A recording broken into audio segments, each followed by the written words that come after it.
দেখেন ভাই কি একটা কমেন্টস করছে দেখেন।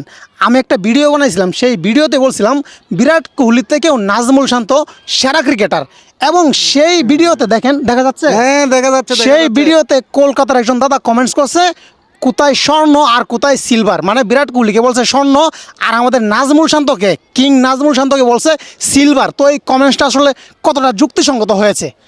আমার ওই কলিকাতার ভাইটা না বুঝে কিন্তু একটা কমেন্ট করে ফেলছে। ভাই আপনার কমেন্টটা কিন্তু আজকে আমি ভেঙে দিব। এটা হচ্ছে নাজমুল শান্তর জায়গায় নাজমুল শান্ত হচ্ছে তিনি স্বর্ণ, আর বিরাট কোহলি ওনার জায়গায় উনি কিন্তু একজন স্বর্ণ। আমি সেটা স্বীকার করি, কিন্তু যদি আপনার এই বর্তমান ওই শান্তর স্পিড এবং বিরাট কোহলিকে যদি আমরা পার্থক্য করতে চাই, তবে খুব শীঘ্রই বিরাট কোহলিকে অতিক্রম চলে যাবে এই শান্ত। সেটা আপনি কি বলতে চাচ্ছেন বিরাট কোহলির রেকর্ড ভেঙে দিবে শান্ত? আরে ভাই কনফিডেন্সলি বলতেছি, আমাদের শান্ত বিরাট কোহলিকে খুব দ্রুতই রেকর্ড ভেঙে অনেক এগিয়ে যাবে।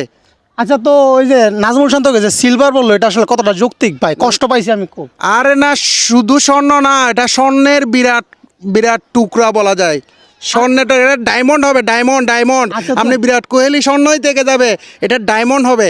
মানে বিরাট কোহলিকেও ছাড়িয়ে যাবে? হ্যাঁ, বিরাট কোহলিকে ছেড়ে খুব শীঘ্রই মানে এসে ডায়মন্ডে পরিণত হয়ে যাবে।